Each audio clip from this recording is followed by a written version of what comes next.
y lluvia, y también de poesía y de la buena. Que yo pensaba que iba a llover hoy, porque debo decir que los madrileños y más los madrileños de Cartagena, como en mi caso, ya estamos al límite.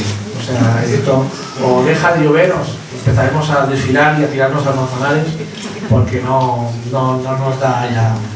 No sé los madrileños de Cáceres, que tenemos aquí uno también, cómo viven esto, pero fatal, se puede imaginar. Por fatal, por fatal. Pero bueno, hoy como tenemos una tarde especial de poesía, yo creo que nos vamos a olvidar hasta de la lluvia. Bueno, pues presentamos el segundo libro de Ignacio Fernández Caballero, un poeta al que ya publicamos un libro el año pasado, Siempre promete amanecer, que fue una de las sorpresas del año poético, ¿no? Un libro que era una elegía maravillosa, ¿no? Esos libros que a uno le sorprenden cuando los lee y descubre que hay un poeta de los que están llamados a escribir páginas muy interesantes, ¿no? Pues este libro, el segundo, a mí me gustó mucho porque cuando un primer libro sorprende, el segundo es la prueba de fuego, ¿no? Ahí ya hay factores y circunstancias que es el momento de verlas, ¿no? Entonces, el segundo libro es casi como un actor cuando hace teatro, que realmente ve la dimensión que tiene, ¿no?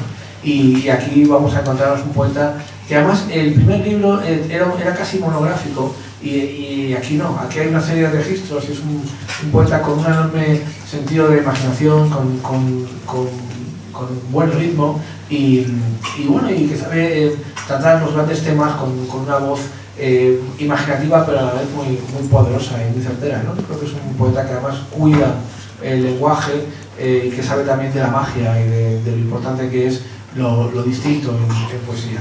Así que yo estoy muy contento de tenerlo aquí, de incluirlo en esta colección donde ya repite y creo que es un autor llamado a hacer muchas cosas, ¿no? Me gustaría hablar más del libro, pero no lo puedo hacer porque hoy también tengo la suerte de contar con Diego Doncel, uno de los críticos sin duda mejores de la poesía española contemporánea, pero sobre todo un extraordinario poeta de toda la vida, ¿no? Yo creo que nosotros en Vitruvio tuvimos la suerte de reeditar hace un par de años su libro El único umbral. Para mí es uno de los mejores libros de los años 90 y es una suerte contar con él. Además conoce bien la poesía de Ignacio y yo creo que es un placer contar con él. Así que nada, será todo para que pasemos un rato muy agradable aquí de poesía. También aprovecho para agradecer al Centro Riojano esta sala que desde hace tantos años y hemos vivido tantas veladas emocionantes. Creo que la de hoy será una más de una muy bonita lista, ¿no? Así que nada, gracias a todos una vez y le cedo la palabra al poeta Diego Doncel. Pues muchas gracias, Pablo. Buenas tardes a todos. Como decía Pablo, en esta tarde de lluvia, ¿no? Yo cuando venía para acá y me estaba cayendo la tempestad, porque esto ya no son lluvias normales, sino tempestades, estaba pensando en la gente que a lo mejor quería acercarse al acto y no tenía dónde dejar el coche, porque estaba por ahí, en cualquier sitio, pues no sé, atascada, ¿no? A ver, muchas gracias a Pablo por lo que ha dicho de mí, y merecidamente. Muchas gracias por mantener vivo la llama de esta editorial que es Vitruvio, que es en realidad un escaparate extraordinario para ver la poesía que se está haciendo en nuestro tiempo, tanto la poesía más joven, como le ocurre hoy a Hijos del Polvo, como la poesía más joven, como también la poesía, digamos, ya clásica, ¿no? Vitruvio tiene un catálogo increíble de los mejores poetas, que se han dado en las últimas décadas en la poesía española. Y por supuesto, darle las gracias a Ignacio Caballero por su amistad, por su compromiso con la poesía, que ahora hablaré yo de ese compromiso con la poesía, y por haber tenido la valentía de escribir este libro y haber pensado en mí para que esté aquí ante todos vosotros, bueno, pues intentando poner un umbral. Ya veréis que vamos a hablar hoy mucho de umbrales, un umbral para poder meternos en esta casa que ha construido Ignacio. Por lo tanto, Ignacio, muchísimas gracias por haberme tenido en cuenta. Fijaros, lo que tenéis ahí delante no es un puñado de palabras. La poesía nunca es un puñado de palabras. La poesía es algo más que un puñado de palabras. Es aquello que sirve para intensificar la realidad. La realidad que nosotros vemos, la realidad de querer a una persona, nuestra chica, nuestro chico, nuestro hijo, nuestra madre, nuestro padre, yo creo que no quedaría suficientemente bien expresada si no fuera por el arte. Si yo voy a París, esa ciudad de París no sería nunca la misma si no estuviera constituida por arte, y el arte me enseñara a mí a ver esa ciudad. Eso es lo que vamos a encontrar en Hijos del Pueblo. Una vida, una aventura espiritual pasada por la poesía, intensificada a través de la poesía. Entonces, lo que vais a leer en este libro, que como decía Pablo, es el segundo libro de Ignacio y en el que se la estaba jugando, y en el que ha sabido salir de una manera no solo sobresaliente, sino también destacada, porque ha hecho un libro redondo, ha hecho un libro valiente y ha hecho un libro muy arriesgado. Se la ha jugado y lo ha sacado. Pues lo que os vais a encontrar es un hombre que intenta encontrarse a sí mismo.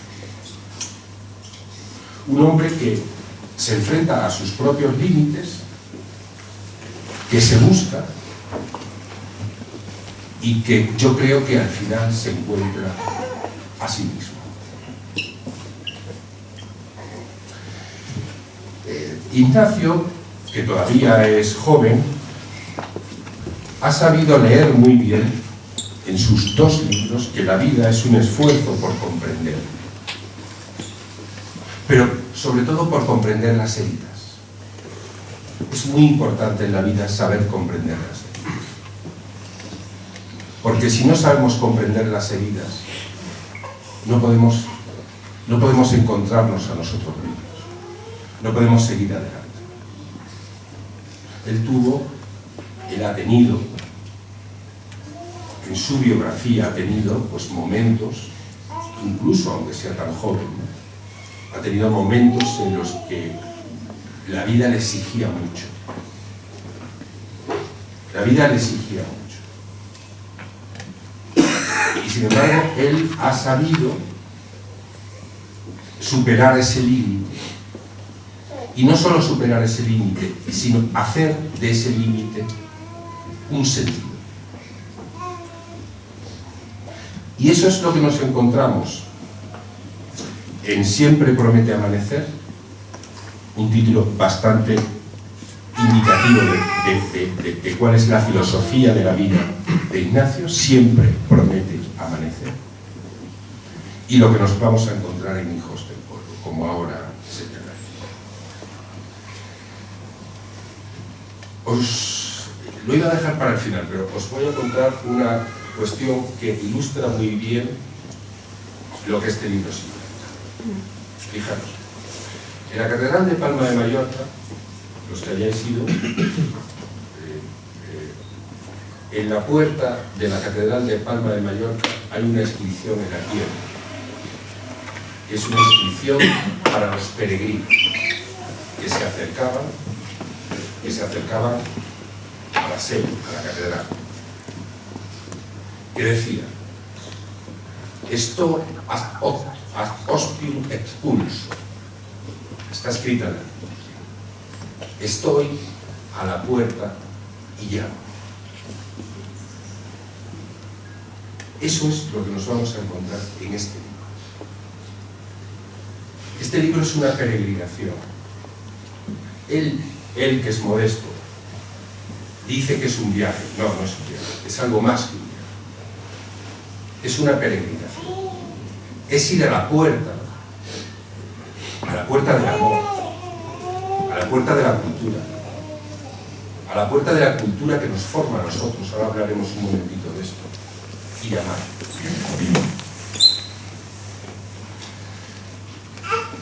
Y en ese sentido, en el sentido de peregrinación, este libro lo que busca es una resurrección.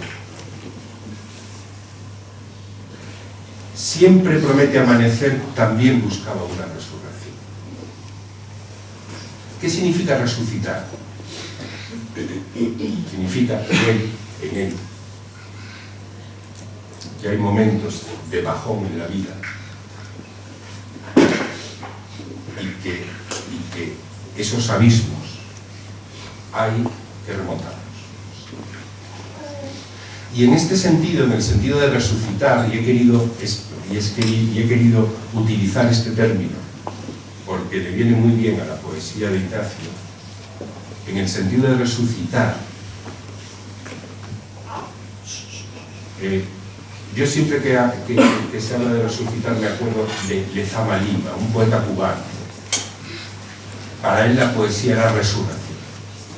Toda la poesía era un monumento a la resurrección, a la idea de la resurrección.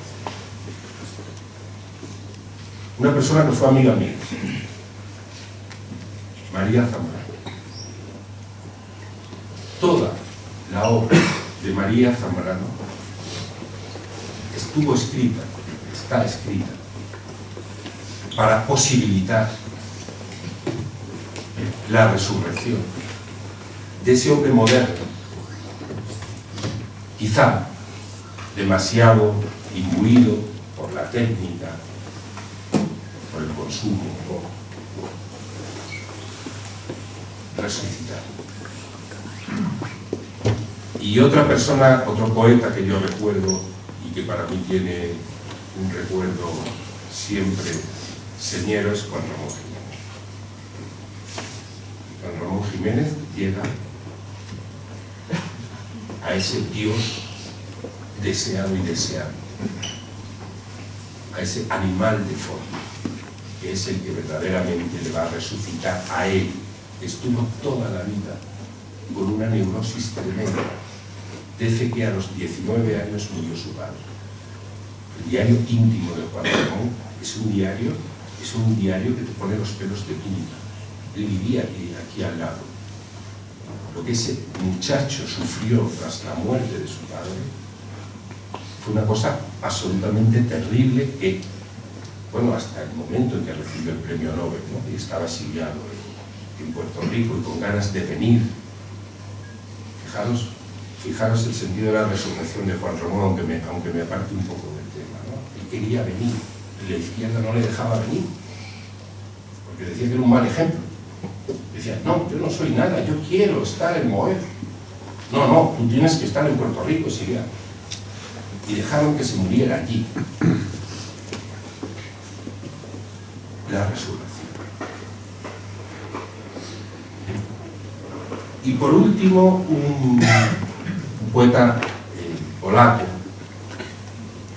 que dice, en un verso memorable, hablando de él mismo, dice, resucité, en verdad resucité. Pues eso es realmente de lo que va Hijos del Polvo. Es un libro de umbrales, antes lo decía. Hemos quedado a un peregrino en Palma de Mallorca llamando a la puerta de la catedral. No se os olvide. Y este libro de umbrales, que es Hijos del Polvo, ahora lo explicará mejor Ignacio,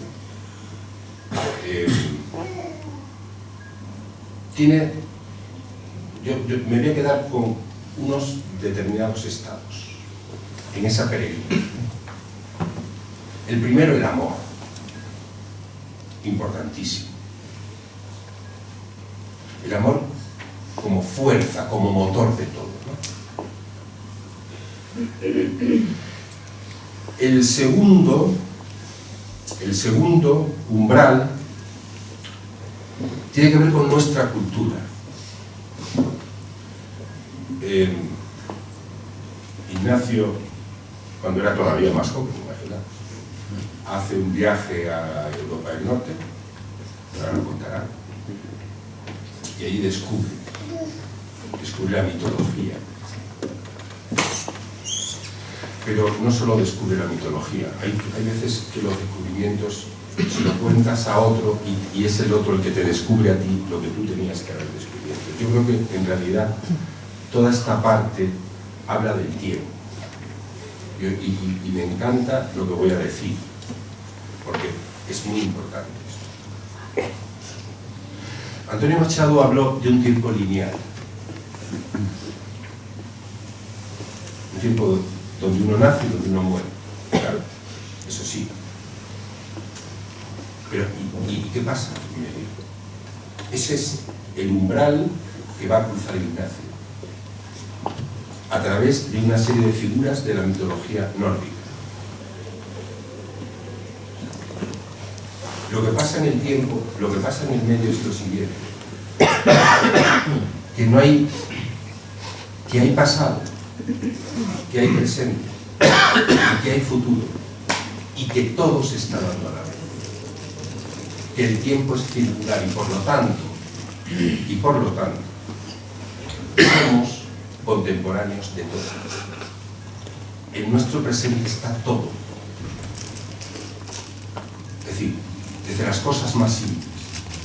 Seguimos siendo el niño aquel que iba cogido de la mano de su abuelo.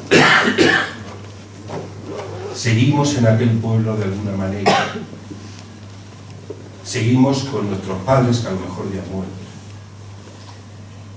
El pasado no muere con el pasado. El pasado vive en el presente.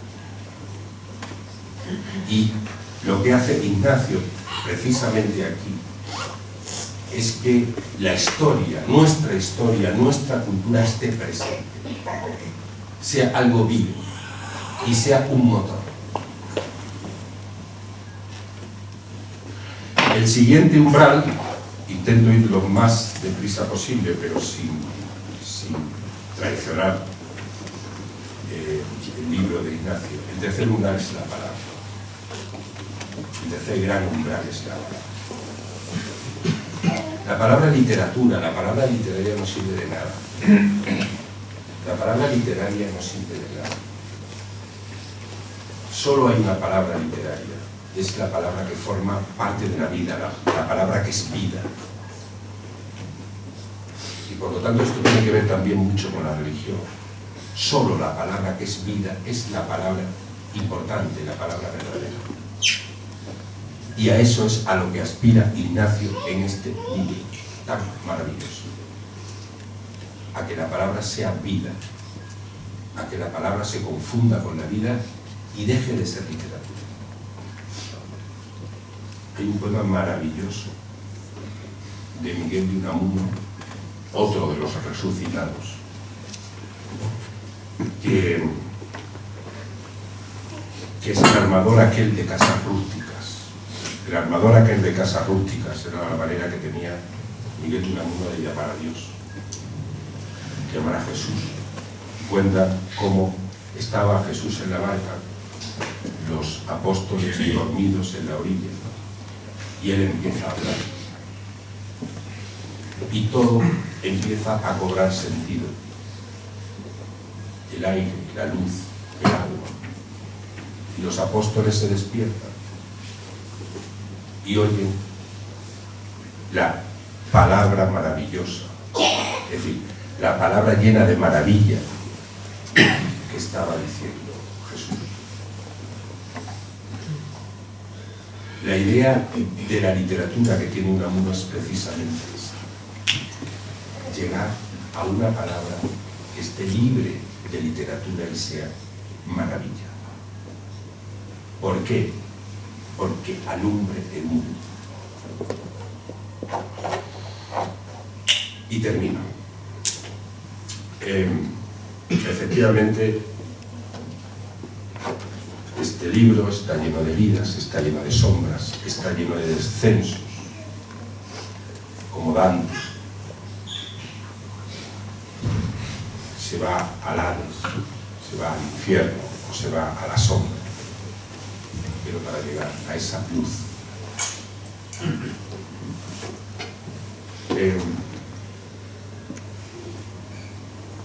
En realidad se va para resucitar y para salvar, que es lo que la poesía siempre tiene que hacer, salvar. Por eso es un libro potente, hermoso, como decía antes, arriesgado. Un libro que coloca a Ignacio en un lugar muy destacado de la poesía más joven, en un lugar además muy personal. Es una poesía muy personal, no se parece a nada, no se parece a nada. Es una poesía que emociona, pero que también hace pensar. Esto es importante. Y es una poesía pues que tiene la voz de Whitman, de San Juan de la Cruz, de Santa Teresa, de Emily Dickinson, de Lorca. Son presencias que están ahí, pero que Ignacio los coge como compañeros de viaje. Se pone a su lado y deja que ellos hablen. Pero no es, o sea, no hay el peso de la influencia. Su voz, ya digo, es única. Parte de sitios, pero para hacerse única. Y por supuesto también Tolkien, porque Tolkien no solo fue un gran narrador, sino también fue un grandísimo poeta. Y yo creo que Ignacio es también digno heredero, compañero de viaje de esta figura que tanto nos gusta.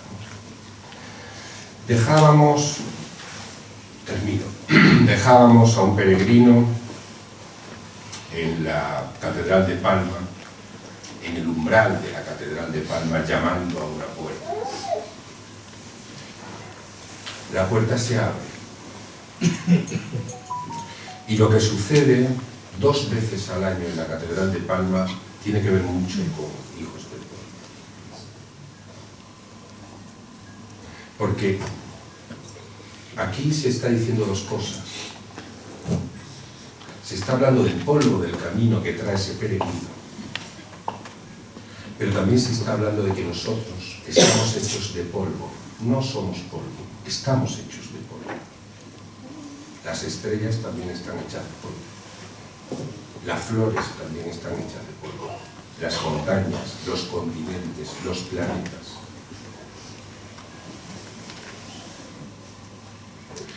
El peregrino abre la puerta y 2 días al año sucede en la Catedral de Palma una maravilla. Son el 11 de noviembre y el 2 de febrero. Y es que hay un rosetón en el altar mayor y un rosetón en el extremo opuesto de la nave de la catedral. El sol entra por este segundo rosetón, que está en la parte opuesta al del altar, y lo que sucede es que la luz hace que debajo del rosetón del altar mayor se refleje el otro rosetón. ¿Qué está sucediendo? Esto ocurre a las 8 de la mañana. ¿Qué está sucediendo? Que un rosetón y otro se alinean uno debajo del otro, formando un 8. Eso tiene que ver con toda una teoría medieval de lo que es el número 8, la perfección, Dios y la resurrección. Buenas tardes.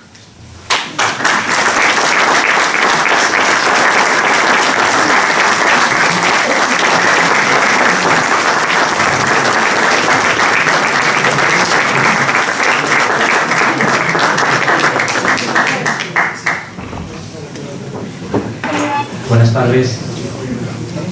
Quiero decir que me ha fascinado esto de la paz de Palma. Me he visto veces y no lo he visto. Pero digo, esa primera. Esa lectura en latín, que es del Génesis 3:20, Jesús, que es sacerdote, nos puede ilustrar sobre eso, el librillo, perdón, que es el famoso versículo que dice: y aquí que estoy a la puerta ya. Pues efectivamente, buenas tardes a todos. Antes de empezar quiero dar las gracias pues al Centro Riojano por acoger, como ha dicho Diego, esta casa, ¿no? La casa de la palabra y la poesía, del amor, del amor caballeresco, de la felicidad y de la presencia viva que a mí me sostiene todos los días y que tiene un rostro que todavía no conozco, pero que estoy cierto de que lo encontraré en la resurrección. Gracias a Pablo Méndez, mi editor y querido amigo. La verdad es que venir aquí después de que él publicara, después de 12 años, su octava poesía, séptima poesía, sí, después de muchos años que hizo un acto aquí precioso, dedicado a su vida, pues bueno, es difícil igualarte, pero sobre todo amigo, porque confiar en mí, bueno, casi 2 años después de escribir, siempre prometerme hacer, pues es algo único y estoy muy agradecido. Gracias a Diego Donciel, querido amigo, poeta, novelista, crítico de cultural, pero amigo ante todo. Que estés aquí tiene algo de círculo que se cierra, porque hace años, como bien ha dicho Pablo, escribiste El único umbral, fue premio Donais en aquel momento, y tiene algo de círculo porque la palabra umbral vuelve hoy, como si la literatura fuese una conversación que nunca termina. Y gracias a mi familia, espero no emocionar, a mis padres, a papá, mamá, que me enseñasteis el peso y la dignidad del silencio y del hombre. A mis hermanos, Rodrigo y Jaime, hoy mi hermano no puede estar porque ha estado enfermo, hay que pedir por él, por el honor de compartir la noble tarea de seguir siendo caballeros en este mundo moderno. A mi suegro Pepe, porque me enseñó aquellos Cristos del alma que en el horno se nos queman. A mi mujer, a ti Ana, que soportas mis desvelos dándome la luz con la que camino y otorgándome el destino al que siempre quiero volver. Y a mi hija, recién nacida Carlota, que ya es promesa viva de todo lo que intento vivir. Y a mis amigos, hoy especialmente de Sofía y de Carlos, que no podía estar aquí, me acuerdo mucho de ellos, que dan fe, literalmente fe, de estas palabras y de esta poesía que hago y que soy. Y gracias a Dios por permitirme estar aquí con ustedes pronunciando estos versos. Quisiera comenzar en las raíces. Como bien ha dicho Diego, pues ir al origen es algo bonito. Cuentan Nono de Panópolis, en un libro que si tienen tiempo y ganas, se lo recomiendo, el canto 25, las Dionisíacas, que tras cercenar la cabeza de Medusa, Perseo huyó aterrorizado por el siseo de las serpientes de Esteno y por el grito de Euríale. Ni siquiera portando las armas de Hades, Atenea y Hermes, ni sabiéndose favorecido por Zeus, se sintió a salvo. El héroe tembló, y sin embargo la historia no conservó su temblor, ni su miedo, ni el cuerpo de la Gorgona.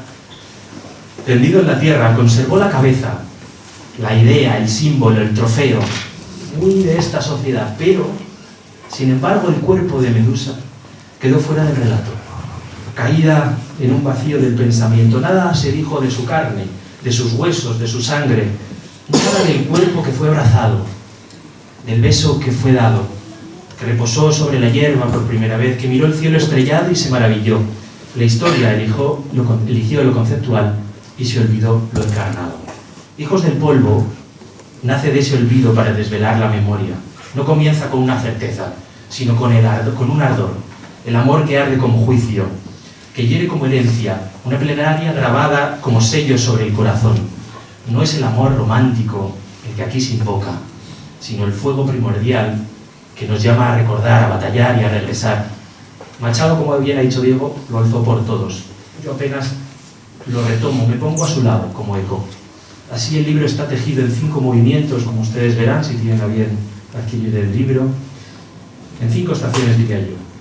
Y como bien ha dicho Diego, todo comenzó con un viaje. Ya sabéis lo que ocurre cuando se aleja lo suficiente, que el camino deja de ser distancia y se convierte en búsqueda. Y aquí es donde aparece la palabra peregrino, Mallorca. En el norte del frío y las carchas escuché la edad poética y vi alzarse el Brasil con mi querido hermano Jaime y mi amigo Alejandro, que están aquí, y descubrí las nornas que trezaban el hilo irrevocable del destino, donde incluso los dioses avanzaban con dignidad hacia el Ragnarok. Pero también me acerqué al Kalevala finlandés, una de las obras más maravillosas que he leído.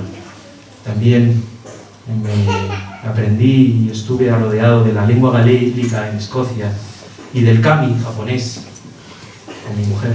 Pero tras tanto viaje, al final uno se cansa y volví al polvo, comprendiendo que la materia no es obstáculo, sino lugar de epifanía. Somos hijos del polvo. Me di cuenta de ello al regresar a casa. Las tierras que me vieron nacer fue aquí, bajo esta vieja piel de toro, cuando comprendí que los sueños no mueren, porque son presencia de alguien que nos precede, la lengua olvidada de los griegos y visigodos, la capitania de los sueños deseados que duerme en latín y despierta en castellano, la sangre de mártires que ardieron como antorchas, la cruz extendida por reyes y reinas que creyeron servir a algo mayor que su tiempo. Pero se preguntarán, ¿y todo esto para qué? Pues para ir al origen. En estas páginas he descendido, como bien ha dicho Diego, a conciencia como Eneas al Hades, no por gloria, sino por fidelidad al misterio, para buscar de nuevo el rostro del Padre. La raíz del destino, descender a la sombra, no para morir en ella, sino para rescatar la memoria, porque no es morir lo difícil. Lo difícil es regresar. Regresar como Perséfone con el perfume oscuro del Hades. Regresar como Don Quijote, magullado por la risa del mundo, pero con la dignidad intacta de quien ha visto gigantes donde otros solamente veían molinos. Constantino Cavafis, uno de mis poetas de cabecera, nos advirtió en un poema llamado Ítaca que no es el viaje lo que importa, o sea, no es Ítaca lo que importa volver a casa, sino también el viaje, lleno de puertos, de mercaderías exóticas, de aprendizajes secretos, pero incluso quien ha amado el viaje necesita alguna vez pronunciar el nombre del hogar. No es morir lo difícil, repito. Lo difícil es atravesar la noche y regresar con algo vivo entre las manos, regresar con memoria, con sentido. Y en esa noche, que es la de San Juan y su llama secreta, la de la Santa Bulense levantando moradas interiores, la noche verde y trágica de Lorca, la del Hilargo Cervantes cabalgando contra la burla del mundo, la del honor ardiente de Calderón, la del desvelo lúcido de Quevedo, la de Whitman cantando el cuerpo eléctrico de la democracia, la de Dante descendiendo los círculos del dolor para aprender a mirar las estrellas, o la de Homero sosteniendo la memoria del mar, la de mi apreciado Tolkien, recordándonos que incluso el más pequeño hobbit puede cargar con el fuego, la de Dickinson, custodiando la eternidad en una habitación cerrada, la de Zambrano pensando la razón como aurora, o la de Rosalía de Castro llorando en lengua propia. Todos ellos, insisto, no son nombres que aparecen en este poemario como citas recurrentes, son voces que se necesitan, en la actualidad se necesitan, no las invoco con nostalgia, sino con hambre, porque el milagro, la palabra, como decía Diego, es el idioma mismo, hecho carne, hecho vino y verbo. Y sin embargo, hay un instante en que la palabra ya no basta, en que el alma entra descalza en la orilla, como aquellos apóstoles tras desembarcar de la barca. Si ustedes recuerdan, y si no aconsejo que lo lean, En el último libro de Cristina, hija de Labrán, titulado La Cruz, la protagonista expira de este mundo despojada de todo salvo del amor. No envuelta en honores, sino en fidelidad, bajo la sortija de oro que no era adorno, sino alianza, y un niño alza la cruz sobre su cuerpo sin nombre como afirmación de que lo sembrado en dolor resucita en gloria. Así también esta poesía, que no aspira al renombre ni al dominio, aspira a la fidelidad. Es mi sortija de oro, mi signo, mi cruz. Esa misma cruz que fue puesta en mis manos por mi querida madre. ¿Dónde está? Cuando peregrinó a Covadonga con mi padre y regresó con una cosa que le pedí: tráeme algo que dé sentido un poco a esto.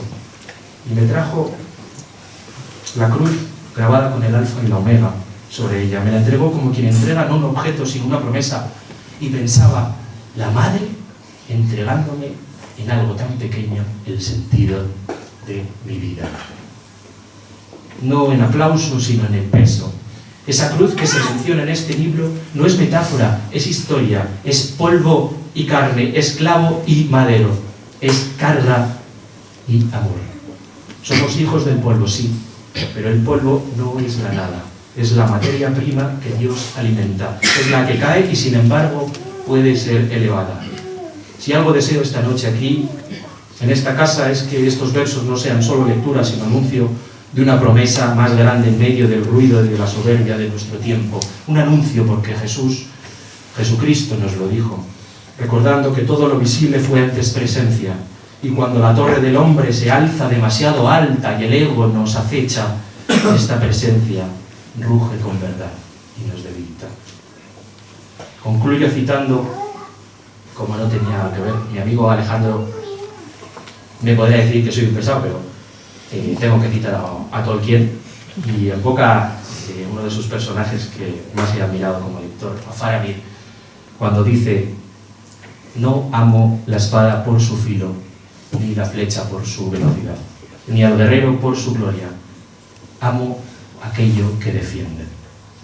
Ahí, queridos amigos, está todo, porque los que escribimos, si es que algo escribimos, no lo hacemos por la destreza de la frase ni por el brillo del sentido, tampoco somos para tanto, créanme.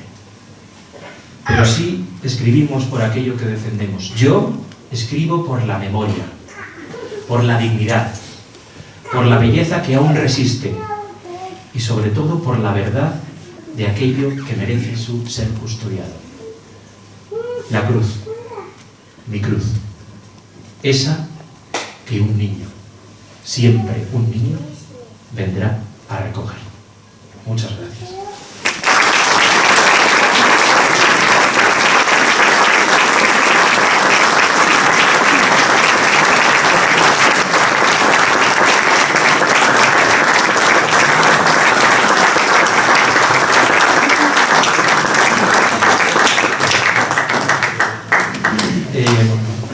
Gracias. Voy a leer, y ya tomamos algo, que nos tiene muchas cosas. 5 poemas, son 5 partes, 5 poemas, uno de cada parte. La primera parte, esto que es muy de los poetas, lo sabemos, a veces es que nos inventamos cosas, tiene algo de sentido. Pablo y Diego han hablado de umbral, pues yo me he inventado la palabra umbralesía, y ya está.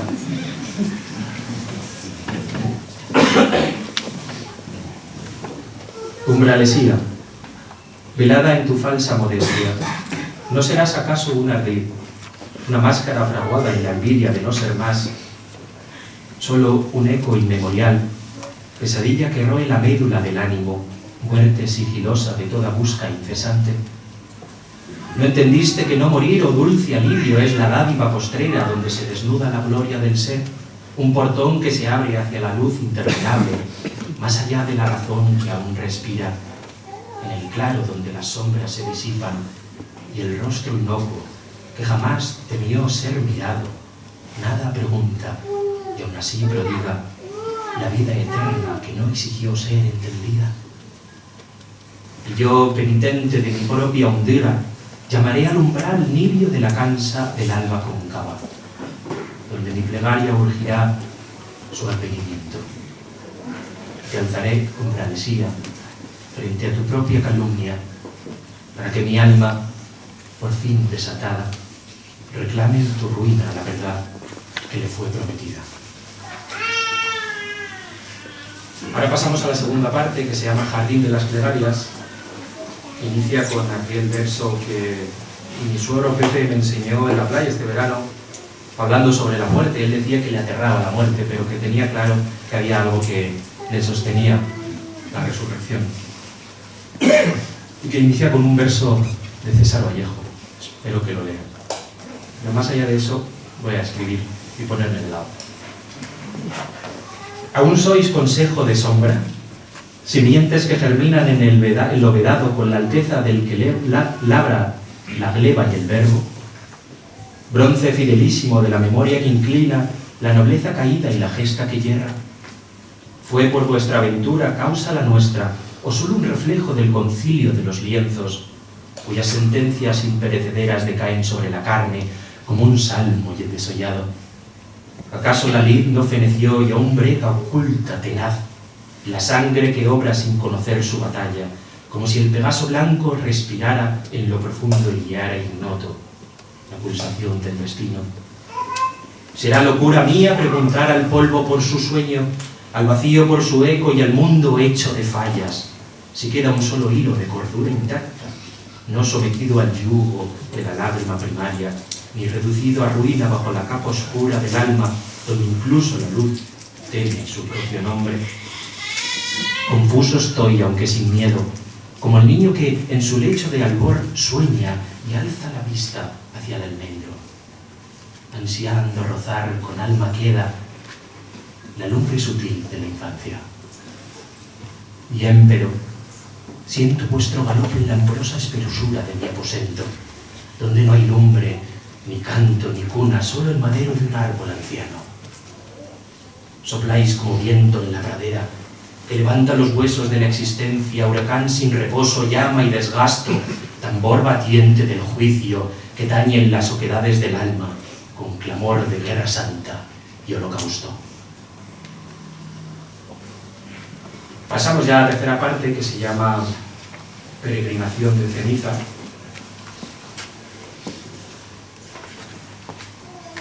Que dice: en el ceño de este naufragio, perdido en mares de espejos rotos, donde la faz que con soberbia fulge me devuelve un rostro que no soy. Por esta razón emprendo la peregrinación, atravesando páramos de ceniza en busca del abrazo que disipe la noche, del perdón que lave la sangre y el polvo de mis manos, de la nueva vida que brota sobre los atrios de un milagro humilde, silencioso, donde la luz se despliegue en fragmentos tras la lágrima derramada. Ya pasamos a la parte 4, la última órbita del sueño. Y esto es un poema dedicado a Calderón de la Barca. Dedicado a Calderón de la Barca. Incontables las veces que he llamado necio y soñador a tu puerta de humo, para beber del agua de estos versos que en la plaza de los espejos, entre ecos de campanas y pasos de polvo, imploré por el sentido de la vida, una ilusión, una sombra o una ficción. Así lo dijisteis y así lo sentí, bajo este cielo que titubea temblando, y si toda la vida es sueño, como un niño dormido entre los brazos del destino, ayúdame a soñar más fuerte esta noche, vestida de jazmín y estrellas, en que los sueños sean. Y este dedicado a Cervantes, pero también a mi mujer, porque leímos con recién casados, o previo a casarnos, no recuerdo. Bueno, ya lo acabo, yo me quedé a medias. El Quijote. Lo he leído más veces, pero esa vez que... Y también a mis hermanos, porque como he dicho, mantenemos la nobleza del caballero. Ante el mundo os clamo, andantes caballeros, en que adiestráis con vuestra pluma de azabache este linaje errante que olvida su nombre y su simiente. Haced que cabalgue sin temor al ridículo sobre el costillar huesudo de Rocinante, concededme el delirio hermoso del que amó sin ser amado, la fidelidad de aquel que creyó en la hermosura invisible de Dulcinea. Hacedme loco con honra, si ha de ser así el precio de la nobleza, a dar batalla al molino que escupe oro y miedo, a saludar al alba como si aún fuera virgen, antigua quimera del fiel caballero. Sed vosotros quien me diga, aquí estoy, buen señor, no para vencer, sino para sostener el sueño en órbita de los que aún creen que el alma de caballero puede vestirse de armadura. Ya concluyo con el último poema,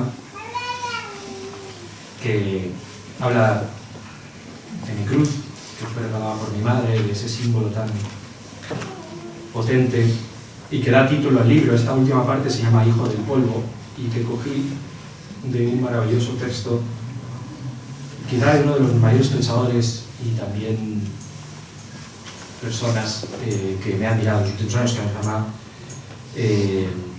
Giussani, y que él utilizó en uno de los estudios que él escribió de T.S. Eliot, y que inicia con eso, que espero que lo leáis. Mis versos dicen esto: algo permanece más callado que la culpa, la ceniza o la plegaria, más hondo que la danza en la costilla, más firme que el dolor de las espinas, como piedra que no se quiebra ni concede. No es de madera tallada, sino de carne, de tiempo, de elección. La llevo sobre mis hombros como quien carga un niño dormido, y aunque pesa, no hiere, y aunque duele, no aplasta. Pues su carga es mi camino, mi plenitud. Abro el paso con ella en el barro de esta existencia, con la ternura de quien sabe que amar es también quedarse.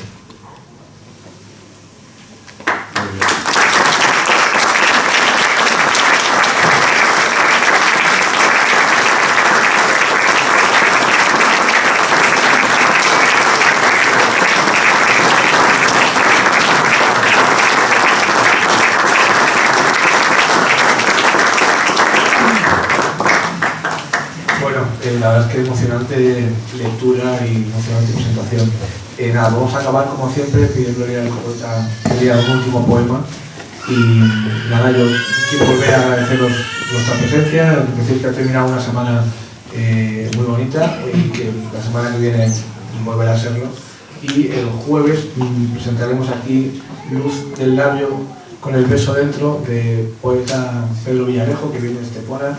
Un poeta con una larga trayectoria, sacerdote, y que disfrutaremos mucho del libro. Y el viernes tenemos aquí otra velada también muy especial, ¿no? El viernes presentamos la nueva colección que hemos hecho, que se llama Los Libros del 30, una colección especial que hacemos para celebrar los 30 años de la editorial, y donde yo he decidido romper conmigo mismo, curiosamente, y hacer una colección completamente distinta a toda la tradición, la trayectoria de Vitruvio. Son libros distintos, cuadrados, en cartoné, muy bonitos, y el que presentamos este viernes es el primero de la colección, se llama Nunca Nada Siempre, y es de un poeta muy conocido, ¿no?, como poeta, que se llama Pedro Ruiz, al que mi generación vio mucho en la tele. Yo creo que es un libro estupendo.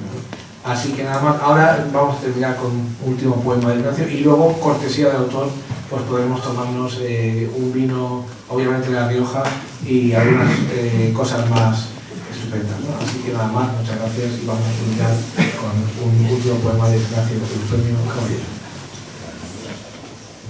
El año pasado me pilló desprevenido esto, no sabía qué elegir, y este año ya me... ya cambié de tranquilo.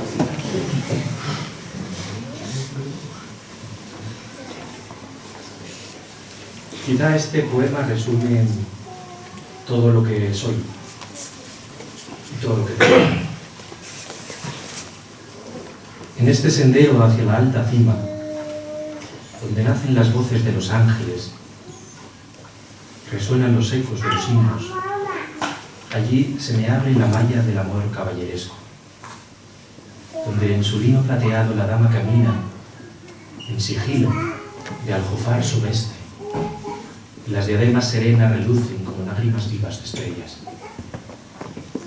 En esta procesión sagrada del día, donde el sudario no muere, resplandece mi fe, viejo bautizo que no se quiebra, y la visión se ofrece temblante en el vetusto calvario que me marca los peldaños